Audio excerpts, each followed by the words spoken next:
Welcome, and please center yourself for service. Now hear our chime. Oh, did we hear it? I guess we did. Need to go back a slide. There you go.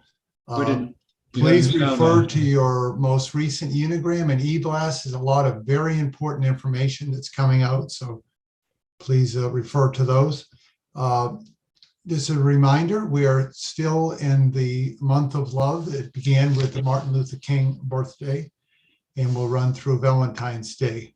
It's also Interfaith Harmony Month. I'd like to introduce Richard, who's our service leader, who will introduce on it with the Prelude.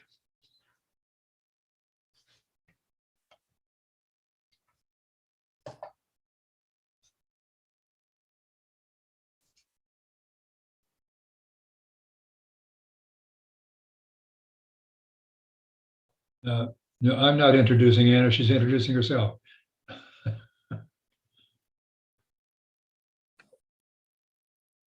Our prelude this morning is Circle Round for Freedom. Words and music are by Linda Hirshhorn.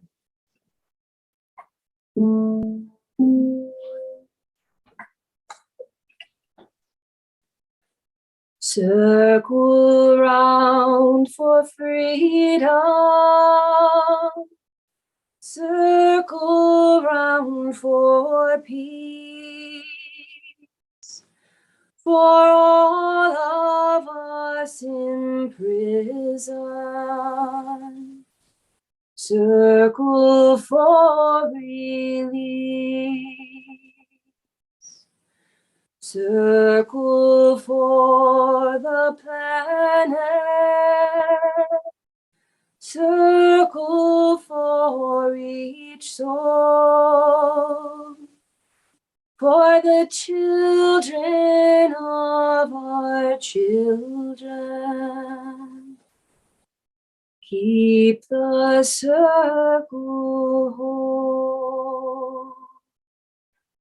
Circle round for freedom. Circle round for peace. For all of us in prison, circle for relief, circle for the planet, circle for each soul.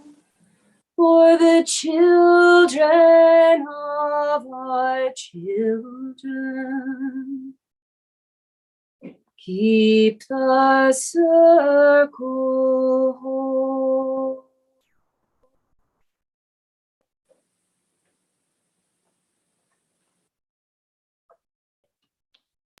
Wow, that was beautiful, Anna. Thank you. Not everybody can pull off an a cappella like that. That's just beautiful.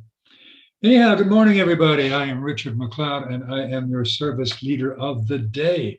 And you look out your windows and you see that bright sunshine and you think, wow, it looks like a warm day, but it's not. So anyhow, enjoy it from inside.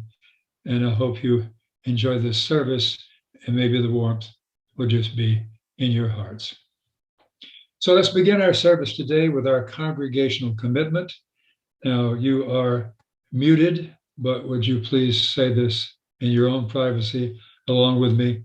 Our congregational commitment, here we go. Love is the doctrine of this congregation.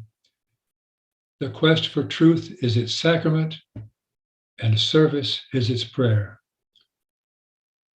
To dwell together in peace, to seek knowledge in freedom, to serve others in community, thus do we covenant with one another.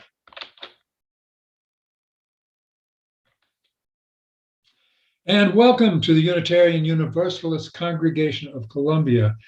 Our regular minister is the Reverend Stephen Robinson, who you will see on the screen here with you today. And on those Sundays when he is not in the pulpit, we present a variety of interesting and qualified speakers, either from this congregation or from guests in the wider community. Unitarian Universalism is a diverse and non-creedal religion. We are a covenantal religion, which means that we don't have to believe the same in order to treat each other the same, with respect, equity, compassion, and dignity. Our community is based on deeds, not creeds. As Unitarian Universalists, we side with love, embracing all people regardless of age, color, race, socioeconomic status, physical ability, or religious background. We are a welcoming congregation, which means we also embrace LGBTQ individuals.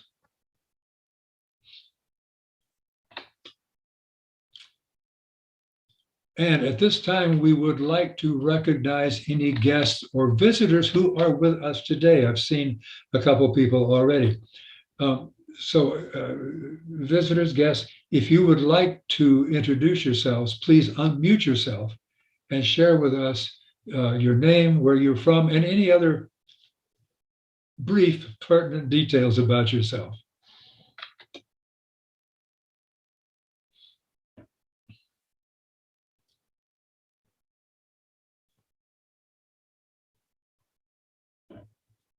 Anybody? I've seen a couple that are return guests, may not consider yourself visitors. Anybody? Last chance. Okay, anyhow, you're very welcome.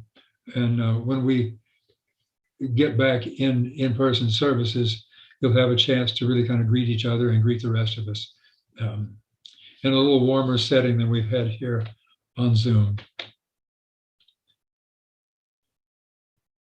So thank you very much for joining our service today.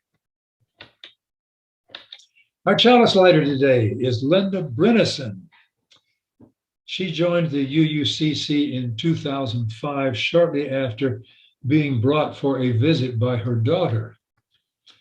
And since that time, she has been actively involved in our church community and has held leadership roles, including president and finance chair, and lots of others behind the scenes, I might add. And most of all, Linda is grateful for all the friends and the wonderful community she has experienced here at UUCC. And so she says to you, namaste.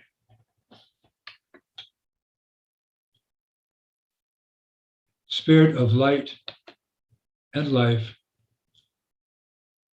come unto us.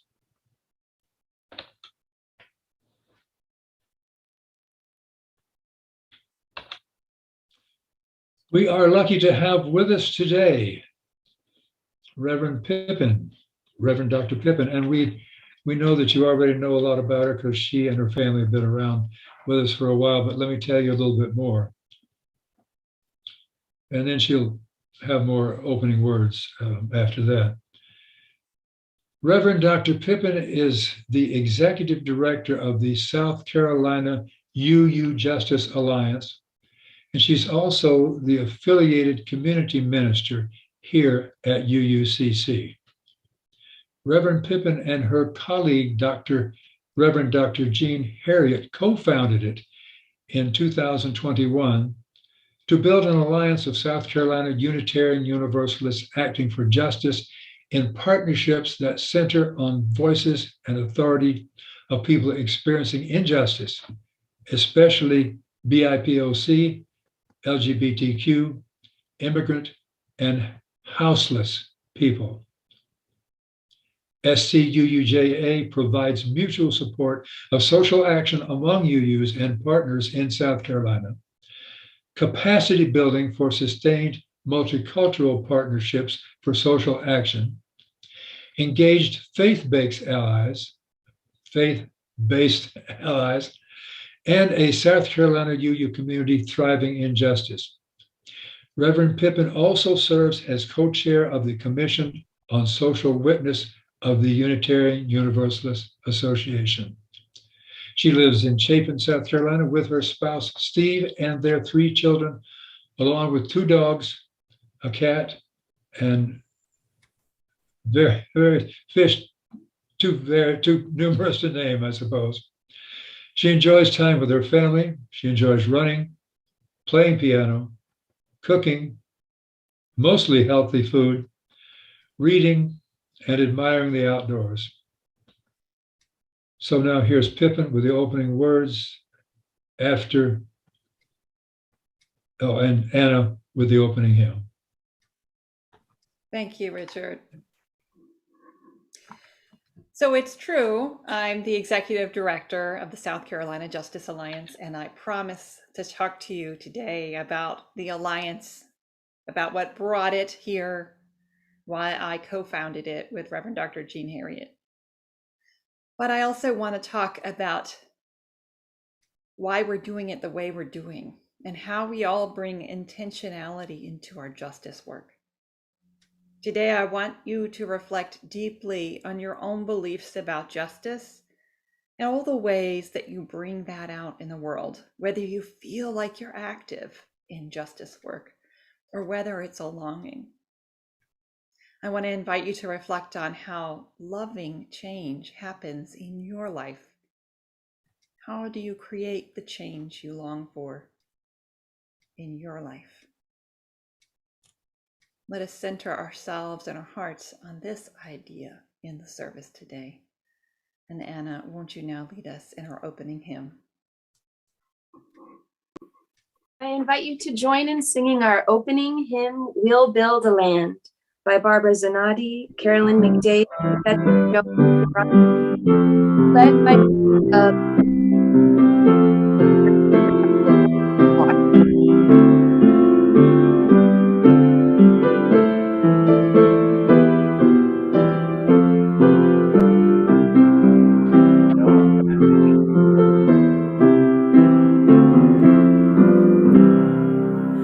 We'll build a land where we bind up the broken.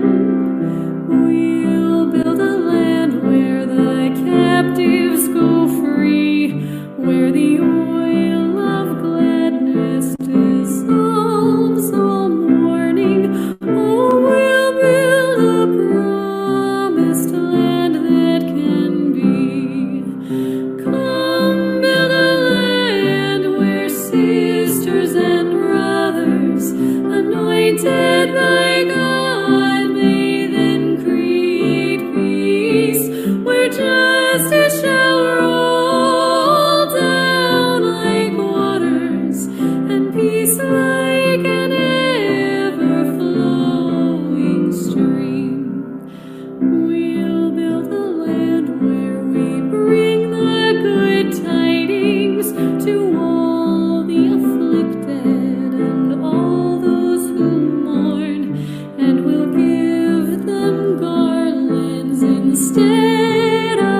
resound from spirits once faint and once weak, where like oaks of righteousness stand her people. Oh, come build the land, my people we seek. Come build a land where sisters and brothers, anointed by God, may then create peace, where justice shall roll down like waters, and peace like an ever-flowing stream.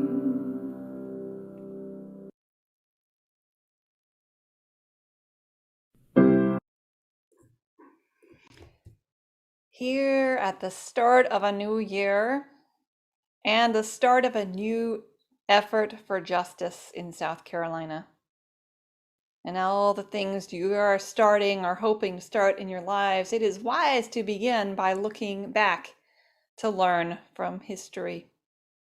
The practice of looking back to move forward is an ancient practice, and it is also rooted in an Akan philosophical tradition called Sankofa. The Akan are an ethnic group and ancient philosophical tradition located primarily in Ghana and the Ivory Coast. Sankofa means to look to the past in order to move forward into the future. So we begin our new work with a story from the past. The story today is the Children's Crusade as told by Kate Rode. What are we going to do? Martin Luther King asked his friends. He was worried. It looked like they were going to fail in their mission. Martin Luther King was trying to lead the Black people in Birmingham in a struggle to end segregation. In King's day, segregation meant that Black people weren't allowed to do the same things or go to the same places as white people. Black people couldn't go to most amusement parks, swimming pools, parks, hotels, or restaurants. They had to go to different schools that weren't as good as the schools for white kids. They had to use separate drinking fountains, and they could get in big trouble for drinking out of fountains marked for white people. They weren't allowed to use the same bathrooms. Many times there was no bathroom at all. They weren't allowed to try on clothes before they bought them. Now, you probably knew most of those things, but I didn't know that last one. Well, the story goes on. Black people didn't think that was fair. There were white people who agreed with them. But in many, many places, especially in the southern part of the United States, segregation was the law. And if Black people tried to go someplace they weren't supposed to go, they could get arrested, beaten, and even killed. Many thousands of people were working in the 1950s and 1960s to end segregation. But one spring, Martin Luther King was in one of the largest and strictest cities in the South, Birmingham, Alabama. There he could find only a few people who would help him. At night, they would have big meetings in a church. They would talk about segregation and ways to change things. 400 people would show up for these meetings, but only 35 or so would volunteer to protest. And not all of these volunteers would show up the next day for a march. Those who did would gather downtown, parade through the streets carrying signs, chant and sing, sending the message that segregation had to end. You see, the people were very scared. The sheriff in Birmingham was a man named Bull Connor, and Black people didn't know what Bull Connor might do if he caught them protesting. Martin Luther King had already been in jail once, and others were afraid to follow him. Besides, they weren't sure protesting would do any good. So things were bad, very bad. Martin Luther King had run out of ideas. He was about ready to give up. And then that night at the meeting, something surprising happened. When King asked who would demonstrate with him and be ready to go to jail if necessary, at first, nobody stood up. Not one. And then he asks again, and a whole group of people rise up, and everyone's mouth drops wide open. Every single one of the people who stood up were children. The adults told them, "Sit down." Martin Luther King thanked them and told them he appreciated their offer, but he couldn't ask them to go to jail. They wouldn't sit down. They wanted to help. That night, Martin Luther King talked with his friends. "What are we going to do?" he asked. "The only volunteers we got were children. We can't have a protest with children." Everyone nodded, except Jim Bevel. "Wait a minute," he said. "If they want to do it, I say bring on the children." "But they're too young," the others said. But Jim asked, "Are they too young to go to segregated schools?" "No." "Are they too young to be kept out of amusement parks?" "No." "Are they too young to be refused a hamburger at a restaurant?" "No," said the others. "Then they are not too young to want their freedom." That night, they decided that any child old enough to join a church was old enough to march. The children heard about this decision and told all their friends. When the time came for the march, there were 1,000 children, teenagers, and college students, and the sheriff arrested them and put them in jail. The next day, even more kids showed up, and some of their parents and relatives too, and even more the next day, and soon lots of adults joined in. Finally, 1,000 children were in jail, and there was no room for anyone else. Sheriff Connor had done awful things to try to get the children and the other protesters to stop and turn back. He had turned loose big police dogs and allowed them to bite people. He had turned on fire hoses that were so strong the force of the water could strip the bark off trees. He had ordered the firefighters to point the hoses at little children and roll them down the street. People all over the country and all over the world saw the pictures of the dogs, the fire hoses, and the children, and they were furious. Now the white people of Birmingham began to worry. All over the world, people were saying bad things about their town.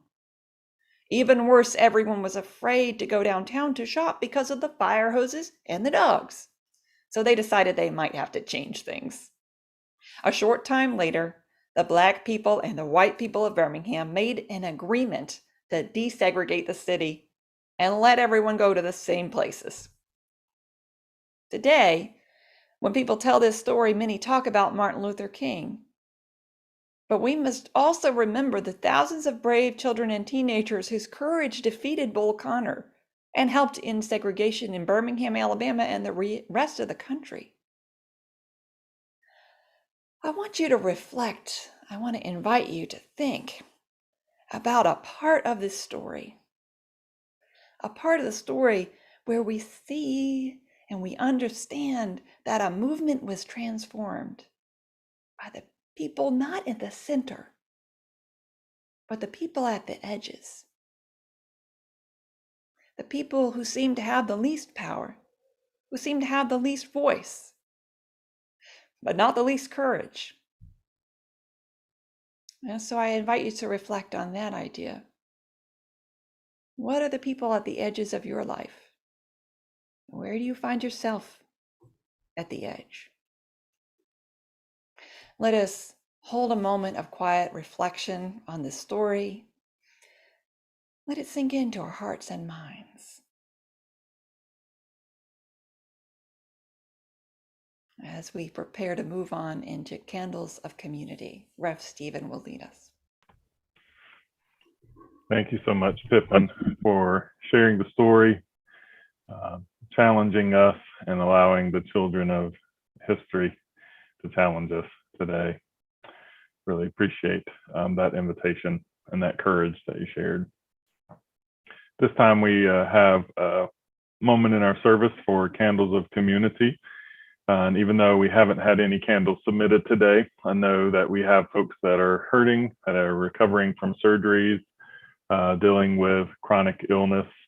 And I know also that Bruce is on the call today, and so we are continuing to hold a candle of support and grief for Bruce as he continues the process of saying goodbye to Nick. And Bruce, hope you know that we hold you as a community as you do that.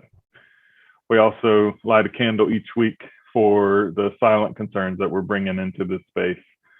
Maybe not concerns that we want to share or are able to share, but still want the effectiveness of being together in community as we hold our joys, as we hold our celebrations. So I invite you to a time of silence to look inward at where you need support and care, but also think about those in our community who need that as well.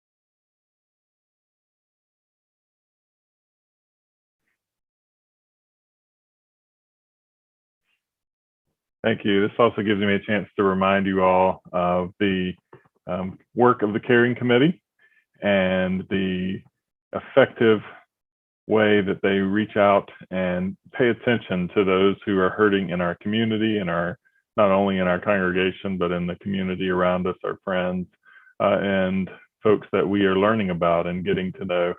And I thank you, Caring Committee, for your great work. Cheryl, for your leadership, but all the members of the committee that are constantly active in meeting those needs. So if you know someone who could use support, please don't hesitate to email the Caring Chair at uucolumbia.org. At this time, it's my responsibility to talk about Share the Plate as we prepare for our offering this morning. And I'm here today speaking on behalf of the Minister's Discretionary Fund. And so I'd like to take this opportunity to share a little bit about the good work of the Minister's Discretionary Fund and what we do. This is one of the few times throughout the year that I am told I only have 2 minutes to speak. So that's very much a limitation. But with the Minister's Discretionary Fund, it is an opportunity for us as a congregation to support people who are in desperate need, oftentimes emergent need, of bills to pay or no food or housing needed, some of them in our congregation, some of our friends of our congregation, and some in the community. And so this gives us an opportunity to provide an immediate need and support to those who need it. And it is very discreet.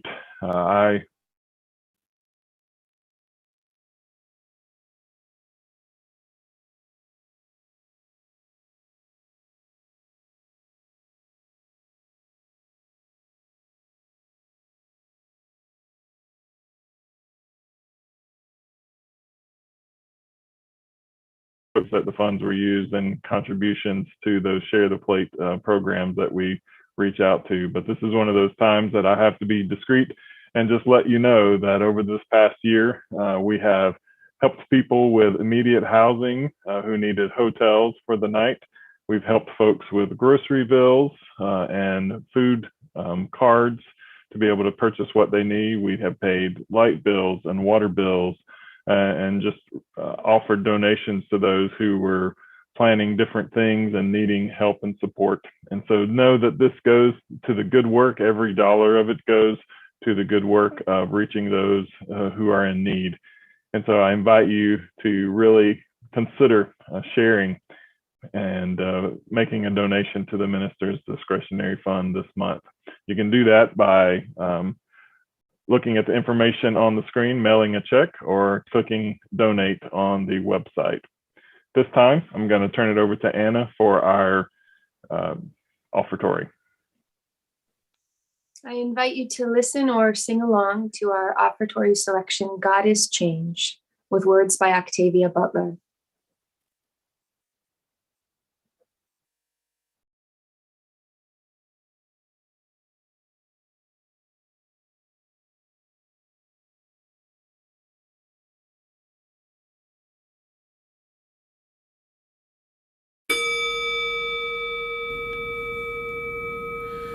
All that you touch, you change.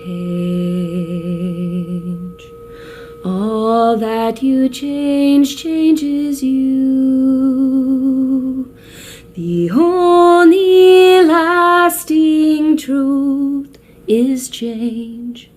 God is change. All that you touch, you change. All that you change, changes you.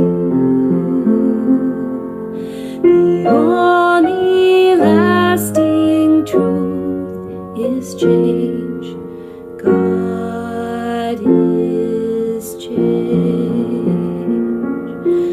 All that you touch, you change.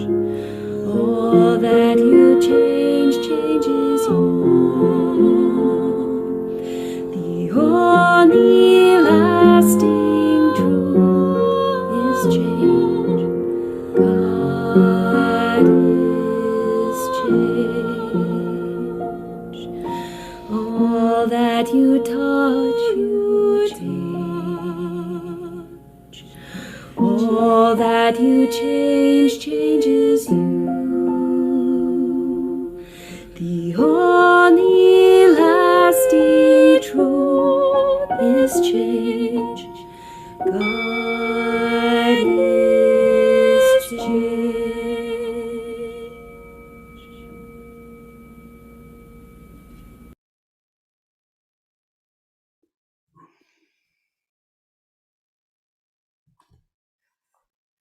We but mirror the world, said Mahatma Gandhi.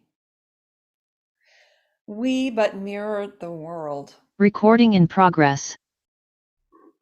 All the tendencies present in the outer world are to be found in the world of our body.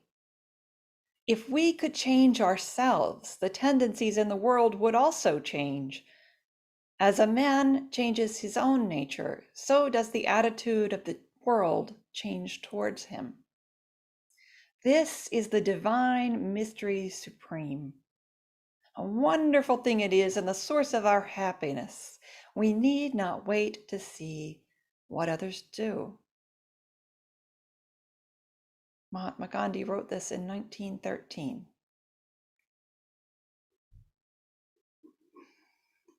We need not wait to see what others do. I first moved to South Carolina, as some of you may recall, back in 2011. Moved here for a social work professor job at the University of South Carolina. And that's when I joined this congregation too. Steve and I had moved from Florida, a state that had a UU state action network, to South Carolina that we noticed didn't have one.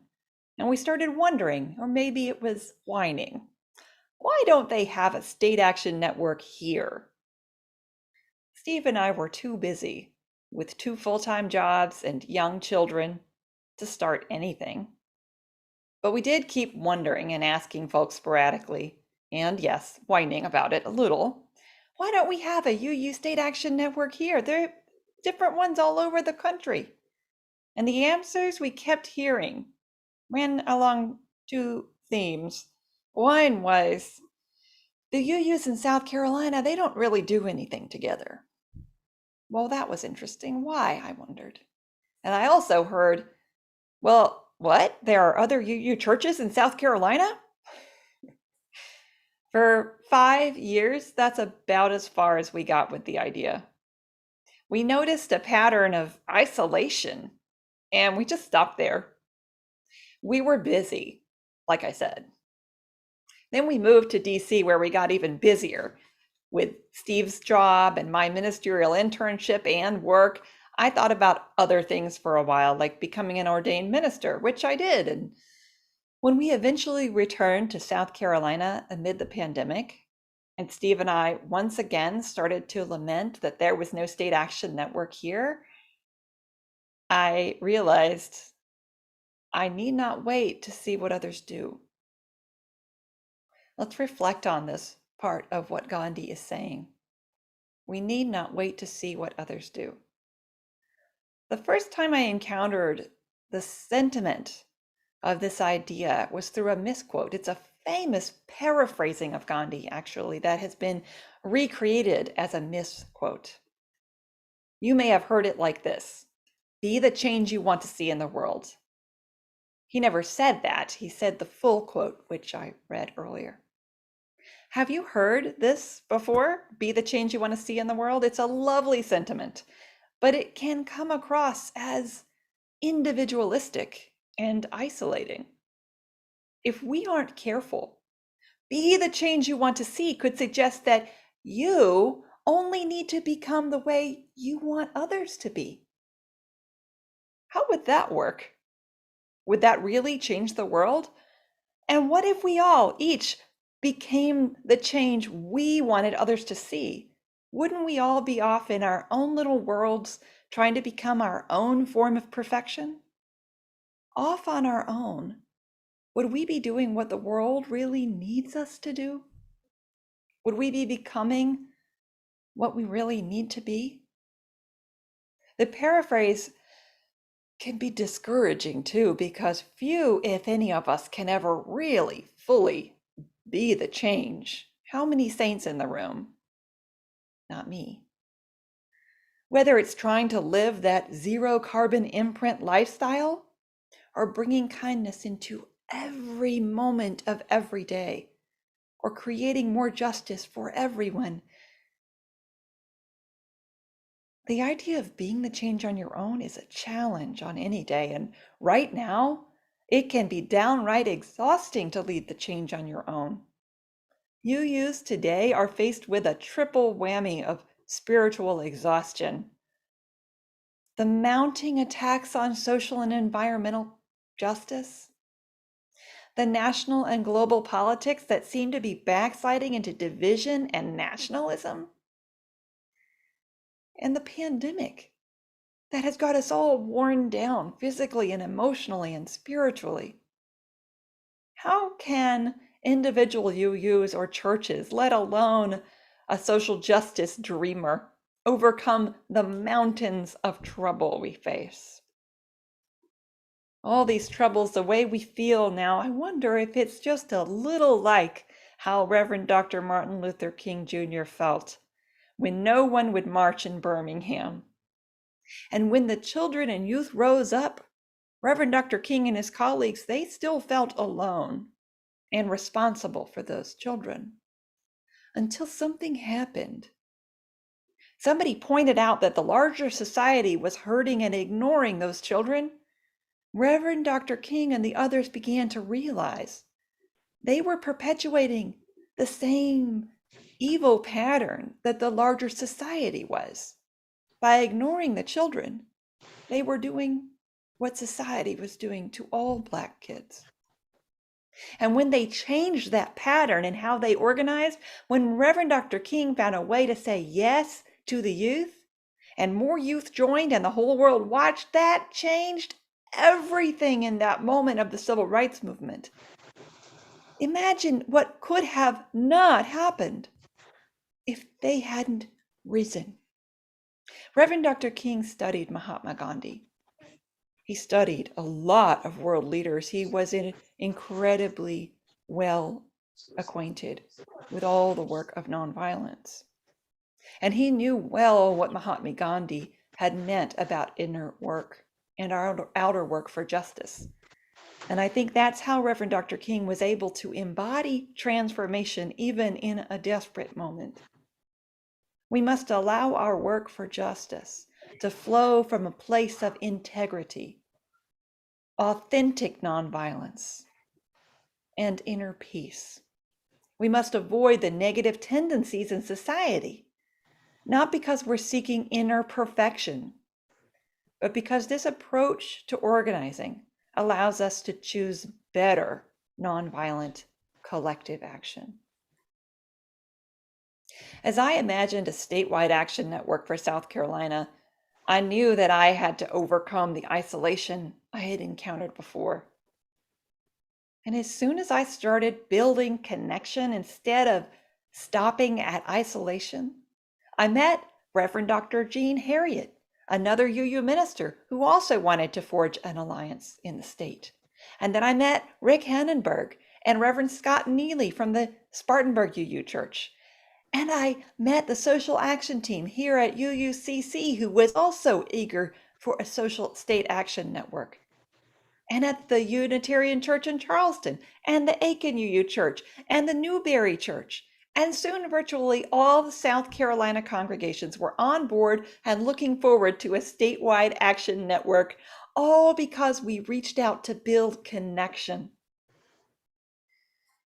And Jean and I, we knew there were deeper tendencies of the wider society, more tendencies that we would have to transform in the way we imagined the South Carolina Justice Alliance. A pattern in the wider society is to listen least to the folks most impacted by injustice. Think about it. When do you get listened to in life, in the aspects of your life where you are doing okay, where you have power and authority, or the places where you lack it, where you're being hurt? The pattern of our wider society is to devalue what the people impacted by injustice hope for, what they need, and what they do, including what they do for a living. And so from the very beginning, at the heart of our startup grant, we articulated our vision is to build an alliance of South Carolina Unitarian Universalists acting for justice in partnerships that center the voices and authority of the people experiencing injustice. Because we believe collective action that empowers the oppressed is the path to healing and justice. Because this is our vision, I am happy to say we received a one-year, one-time startup grant to get off the ground in 2022. So we are heartily grateful to the Unitarian Universalist Funding Program, Fund for UU Social Responsibility. I know it's a long name. UUs like long names, don't they? This Fund for UU Social Responsibility for their faith and investment in South Carolina UU Justice Alliance. We are so grateful for their investment in our vision. And now as we turn to the future and prepare for the path ahead, we turn to you. How shall we journey together? We have begun to imagine the alliance. We have launched in January. How can we be together? How can we support you? How can you support us to ensure the future of UU justice work in South Carolina is joyful and thriving? You never have to invent the wheel on your own because there are hundreds of UUs across the state that are in this work with you. We are visiting congregations just like UUCC to learn from you and to build this alliance. And I've already heard from some of you. I have permission to share these. Deb Matherly says this: everything is so connected. Deb loves the chance to collaborate and share and learn about social justice ideas and actions across the state. And Connie Quirk is looking forward to connecting with other South Carolina UUs to join forces and expand our advocacy's reach on important issues like the plight of immigrants, especially those in the U.S. detention facilities, along with so much more. Linda Mcleod points out, this has long been an action she believed we needed. It's a means of giving all of our UU churches in South Carolina unity and strength as we address the many very serious social justice issues that we are now facing. We become a united community across the state, rather than fragmented groups in each city trying to cope with issues bigger than each of us. It also provides a means of gathering experience of many rather than a few. And finally, Kevin McKinney shared that he is excited about SCUJA, South Carolina UU Justice Alliance, because the most radical and effective thing you can do towards justice and equity is to build connection and community. Amen to all of these. I hope you can stay for conversation and share some of your ideas with me after the service. I also want to invite you to our statewide meetup, which is going to be on Zoom, February 22nd at 7 p.m. to meet the social justice leaders from around the state. Get inspired by your fellow Unitarian Universalists. Learn how to connect and organize, and learn how we'll build justice groups around the state on key issues. The link to register is on our website, and I'll show it later in the service. The website is scuuja.org. I'm going to put it in the chat, but you'll see it later in the service too. Answering your call and the dreams across the state, we envision connecting UUs for mutual support of local action, training to help folks get engaged on issues, collaboration on statewide justice topics, and the joy and inspiration that comes from knowing you never have to invent the wheel alone. There is so much talent around the state. We are also building a diverse board, cultivating partners led and co-led by groups most impacted by injustice. And we'll seek to hire staff who are members of impacted groups. So we are putting the voices of the people most impacted by injustice at the center of our work. Of course, all this will require resources, and you see on the screen an invitation to donate. Sustained justice work in South Carolina will need financial support from congregations, as well as individual visionary gifts. If you want to make a gift, all amounts are joyfully appreciated, and any amount helps UUs for justice build unity in South Carolina. On the screen, you can grab the website or scan that QR code if you have one of those fancy smartphones that does that kind of thing. You can also grab that URL from the chat, and at the end of the service, I'll put it back in. We need not only the gifts of financial resources, but also your gift of presence. You can go ahead and put the slide down. We also need your hopes and dreams. We need to know your social justice longings and the relationships that you have. All of this needs to inform who we are and what we become. We want to pull all the wisdom from the margins, all the voices that feel least empowered, and put that at the heart of our work. So let's get together and find our path to more justice in South Carolina. Because together, we always imagine more than is possible alone. In our individual lives and in our justice work alone, let us discover the power of our relationships. Let us all heed the wisdom of our great teachers. Let us turn away from isolation and towards connection. Let us form relationships like the Reverend Dr. King had that teach us to say yes to the voices most impacted by injustice. Yes to new understandings. Yes to new ways of doing things. And yes to new dreams of justice. Let us be guided by the deep knowledge that the path to a brighter day emerges among us when we come together. When we gather with open hearts and bright minds, we do more than mirror the wider society. We shine our light back.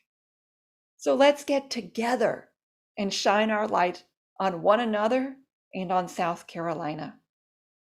Amen. And I will now introduce our closing hymn, Spirit of Life. Recording stopped. I invite you to sing along with this familiar and loved hymn, featuring the voices of some of our UU congregants.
let us turn our minds back one more time to the Children's Crusade.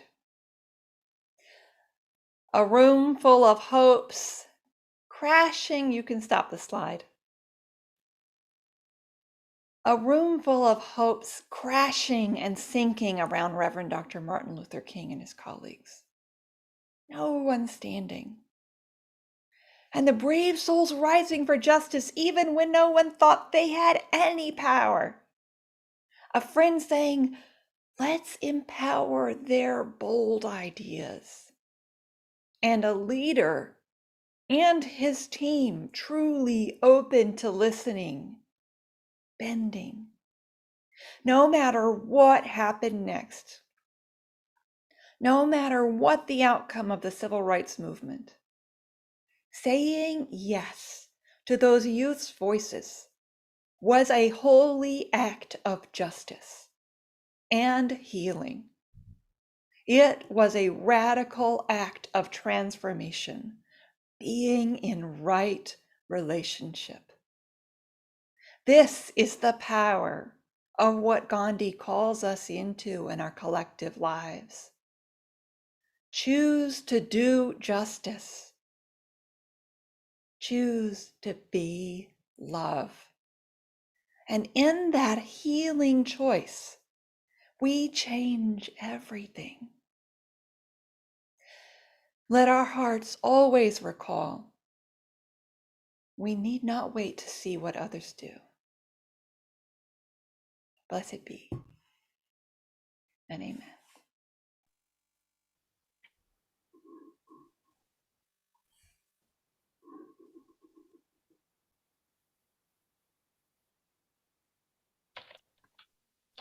Linda Brenneson is our chalice lighter and extinguisher.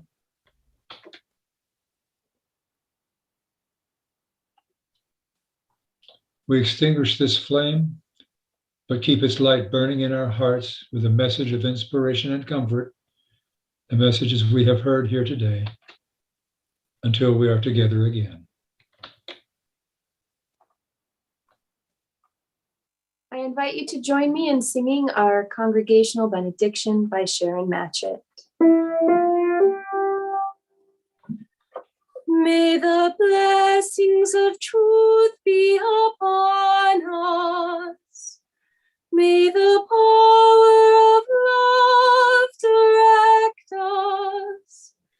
And may the peace of this community sustain us till we meet again.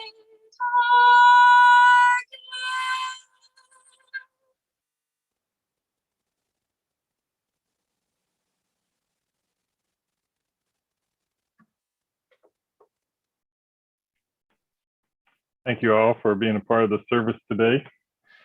We have some services coming up over the next few weeks that we'd love to invite you to be a part of as we look to next Sunday and kicking off Black History Month for the month of February. Our Heart Communion on February 13th, so close to Valentine's Day, and then inviting Jessica Cross in for February 20th to talk about impatience and helplessness. So we look forward to this month of February. At this time, I invite you to stick around for some social time with each other as Phil will move us into breakout rooms.